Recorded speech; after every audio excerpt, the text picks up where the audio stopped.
আমি এখনো পড়াশোনা করি, আমি পড়াশোনা করি। আমি যে কামিল পাস করছি, যেটা মাস্টার্স বলে, 20 বছর হয়ে গেছে। মারহাবা কোন 2003 সালে কামিল পাস, কামিল হাদিস। 2005-এ কামিল হাদিস, 2007-এ কামিল ফিকা, 2013 সালে সহকারী নিবন্ধন, 2014 সালে প্রভাষক নিবন্ধন, 2014-15 ইন্ডেক্সদারি চাকরি, 2015 সালে চাকরি ছেড়ে দিছি। 22 বছর ধরে ওয়াজ করি। যুবক ভাইয়েরা আমার জীবনে ক্লাস রুল নম্বর 2 ছিল না, আমি সবসময় ফার্স্ট বই ছিলাম।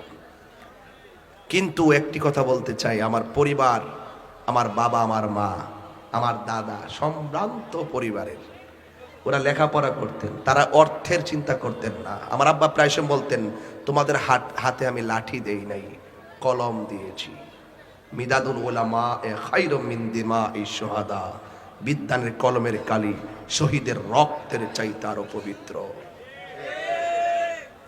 আমার বাবার কথাগুলো এখন আমার মনে আছে। সেই বাপ চলে গেছে, আমার আদর্শ আমি অক্ষরে অক্ষরে পালন করার চেষ্টা করি। যুবক ভাইয়ের আমার, বলতে চেয়েছিলাম, এই পৃথিবীর কেউ কাহারো না, কেউ কাহারো না। আপনি কি মনে করেন তাহিরি মারা গেলে এখান থেকে কেউ গিয়ে জানাজা পড়বে? অসম্ভব।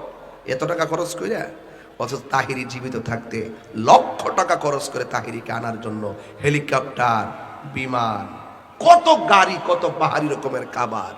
আজকেও তো উপজেলার চেয়ারম্যান মহোদয়, আমার ভাই সভাপতি মহোদয় সহকারে আজকে আমরা কিন্তু একসাথে খাওয়া দাওয়া করছি। কত আয়োজন করা হয়েছে।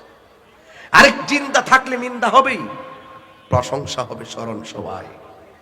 আপনি একজন মানুষ সবার কাছে ভালো হতে পারবেন না। যেই লোকটা সবার কাছে ভালো সে মুনাফিক। যেই লোকটা সবার কাছে ভালো সে কি? মুনাফিক। আমি প্রমাণ করে দিব কিভাবে মুনাফিক, আমি প্রমাণ করে দিব। যুবক ভাইয়ের আমার, একটা কথা বলবো, 3টা জিনিসের প্রতি খুব যত্নশীল।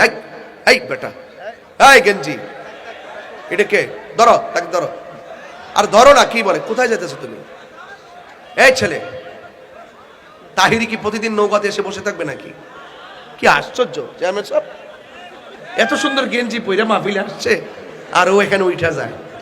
তোমার দেখতে তো ভালো লাগতেছে, যাচ্ছ কোথায়? যুবক ছেলে, তাহিরি সামনে থেকে উঠে চলে যাইবা, ভালোই তো শিখছো।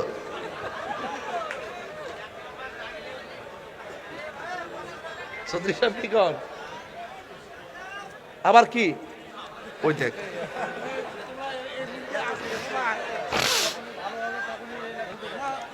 না আদের না।